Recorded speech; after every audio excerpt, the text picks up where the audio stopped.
Oh, they have here the Two of Coins energy. So it looks like there is a conversation, a talk between you and someone here clinging sa yung energy. And it looks like, no, with the Two of Coins, you're like, sorry, I don't think I'm getting your message.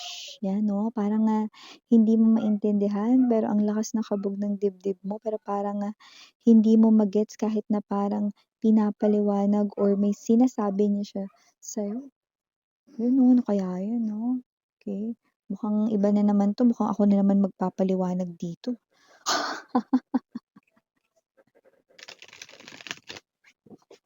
Again, ayun naman talaga yung role ko here. Okay, Amutan. However, this person here, no, I do pick up that this person, someone ay merong sasabihin sa'yo, pero parang feeling mo, excuse me, hindi ko magets yung sinasabi mo. What are you trying to say? Yan, no, and this person here, like, namara. Yan, no. Parang gusto niyang sabihin rito, no, na ibig ko sabihin ay, yun, 'di ba? Pero kahit pinapaliwanag niya na parang hindi mo pa rin magets, you know? So, let us see.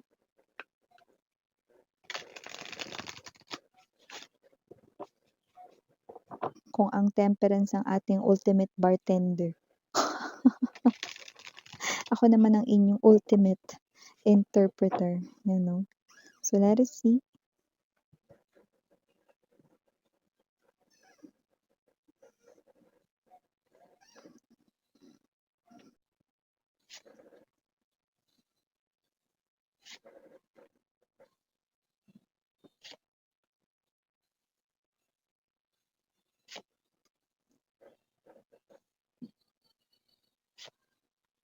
Oh, nice.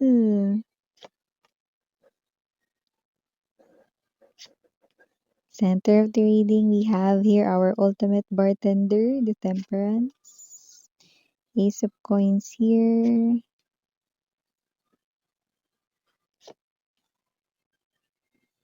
Okay, nice.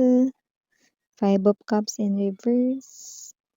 Bottom of the deck, three of coins.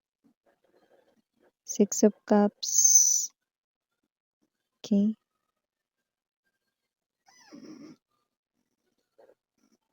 Uy, okay. So, kung sino man tong energy na to, Prince of Wands energy, Five of Coins right in here, and the Ten of Coins doon. Ayan, oh. Bakit ka naman daw ganyan? Bakit ang unfair mo? Ha? Ako, miss yan? Unfair? Yan. So, maaaring yan na agad yung una mong maging reaksyon or bungad dito, no? At bakit ka nga ba niya tinatawag dito na unfair? Yan, no? Kung kanina sinabi ko, no, na andito ang ultimate bartender. So, kung sino man ito mga babes, no? Okay. I will get straight to the point right in here, straight up. Okay. Kung sino man tong person na ito, no, maaaring sabihin niya yan sa'yo ng diretso or gumamit siya ng ibang mga words, no? Pero yun din yung tinutumbok or ibig sabihin nun, no? Yung word na unfair, yan, no? Kasi dito malalaman niya, no? Hindi ko alam kung paano niya malalaman, pero malalaman niya, no? Alam niyo naman, may pakpak ang balita, di ba? Or kahit na ano rito, no, ay hindi na rito nananatiling sikreto with the smiling moon right in there, no? So kung sino man tong energy na to, malalaman niya, okay? Yung sikreto mong gusto mo siya, ayan, oh. Pero tingin niya unfair yun, ayan.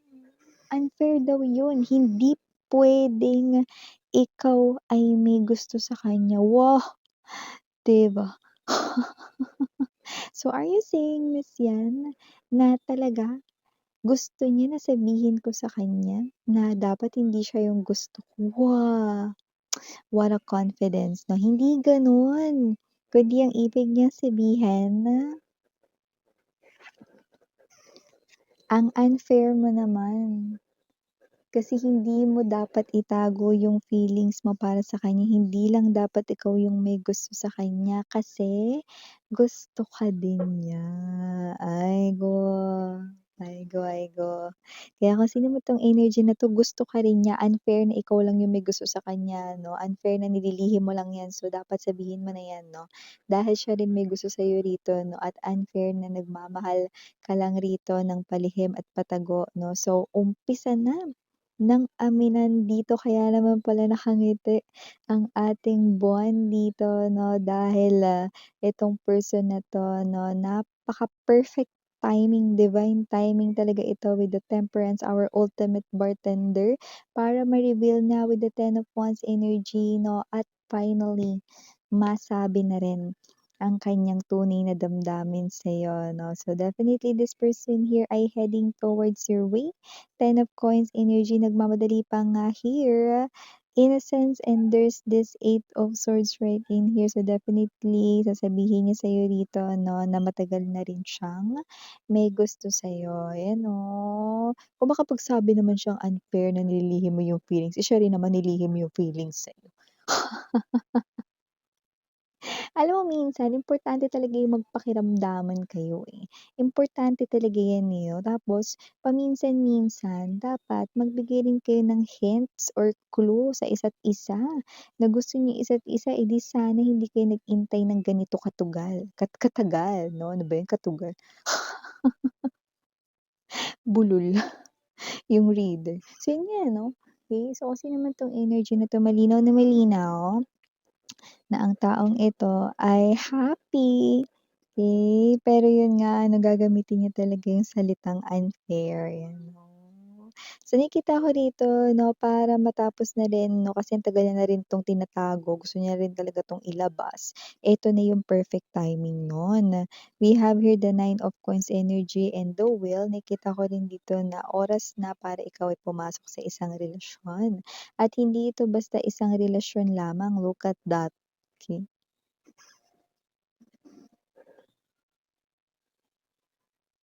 Ito yung relasyon or love story na timplado mismo ni universe 'no, with the Wheel of Fortune right in here. So, universe will give you all ng parang mga situations with this person here na hindi kayo mapapagod sa isa't isa.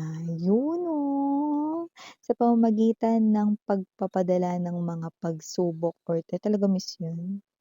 Akala ko ba hindi mapapagod sa isa't isa 'no, yun kasing mga pagsubok na yun ang magpapakita sa inyong dalawa na hindi ninyo bibitiwan ang isa't isa kahit na anong mangyari. Ote, 'di ba?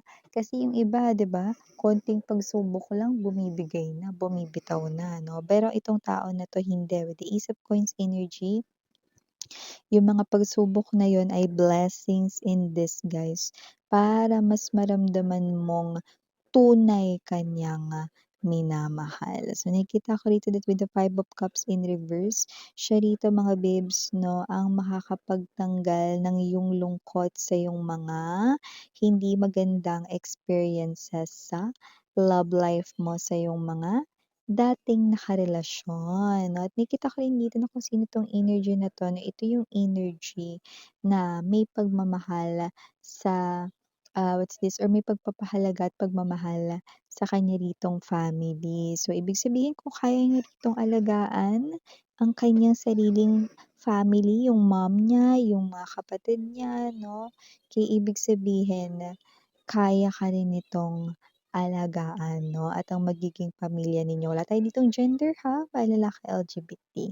Wow! So, bago natin pag-usapan ito more, batiin muna natin everyone. Hi and hello there everyone. My name is Yan. Welcome new subscribers.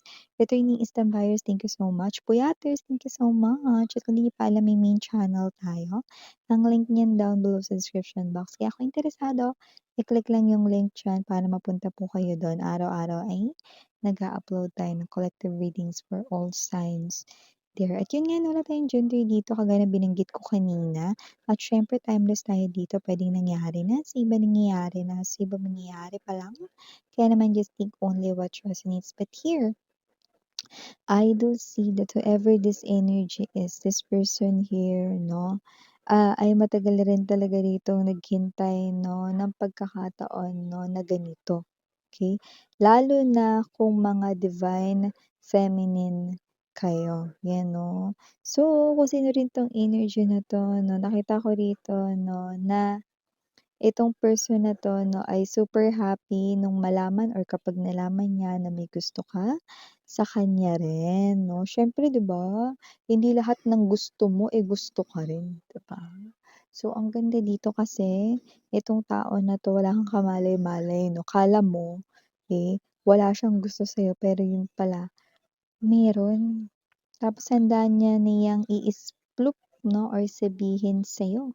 Eight of Swords energy 'no at nakakaloka 'no, hindi mo daw kailangang mag-give up with the Star, Six of Cups, and the Three of Coins. Okay, huwag kang mag-give up sa taong ito 'no. Siguro yung iba sa inyo kaya lumabas ito na maaaring, "Ay, suko na nga ako, feeling ko kasi wala namang gusto sa'kin 'tong taong gusto ko." So, huwag kang mag-give up 'no, yung akala mo ay kabaliktaran pala, 'di ba? So, kung sino 'tong energy na ito, definitely this person is also waiting for that divine timing or perfect timing kung tawagin 'no, upang kayo ay magbuklod 'no. Nakita ko rito 'no, na kayong dalawa ay, meron ditong napaka-special na connection with the temperance energy and I'm seeing a lot of trees at nakikita ko rito na yung roots din dito, yung trees dito, yung talagang malaking sign na magiging matibay ang inyong samahan ng taong ito. Okay? So, kung payat ka mga babes ngayon or hindi ka palakain ngayon, nako, mukhang nakikita kong bibilog ka rito or gaganda ang kalusugan mo rito, no? Dahil sa taong ito, hindi ka lang basta mabubuhay, kundi aalagaan at magiging hiyang ka talaga sa kanya. Ay, bongga.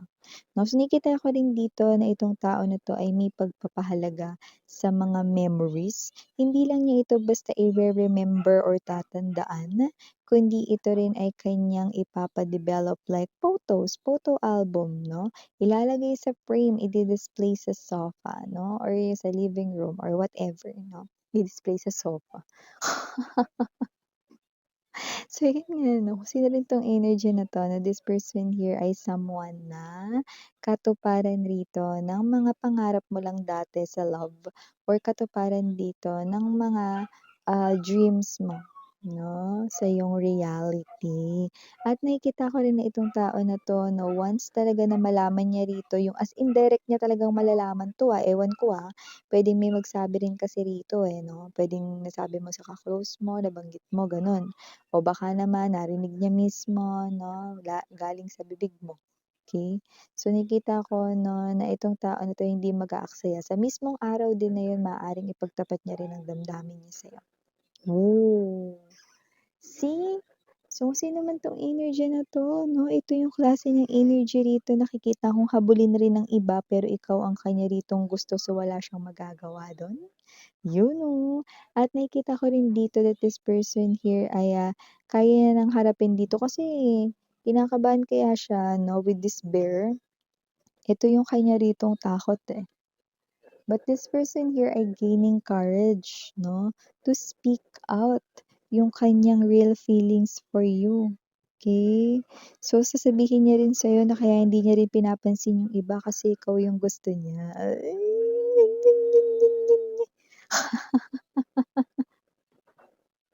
'di ba? So, kasi naman 'tong energy na 'to na 'yan, unfair, unfair daw, na ikaw lang yung nagmamahal sa kanya rito 'no, ta's hindi niya alam 'no, 'yan, oo. Kung baka 'pag gano'n 'di ba, hindi mo rin naman alam na gusto ka niya, 'di ba? Kaya na nga natin ang sweet naman at ang romantic naman pakinggan, eh. Wow! So yeah, for the initials natin here, yes we do have. We have here letter L, andito rin ang letter O. We also have here M and letter P. Mawawala ba ang letter E? And last but not the least, we have the letter R. Yung mga binanggit ko ay in capital letters at ang next kong mga babanggitin might not be capital letters. I'm also seeing three small letters only. So we have here A, S, and last but not the least, W. So yeah, mga bes, ito yung mga mensahe right here for ya. Again, I'm Yuriana, only for the girls in Yana, do not for the boys. Sarang hey, love, and light. Ano?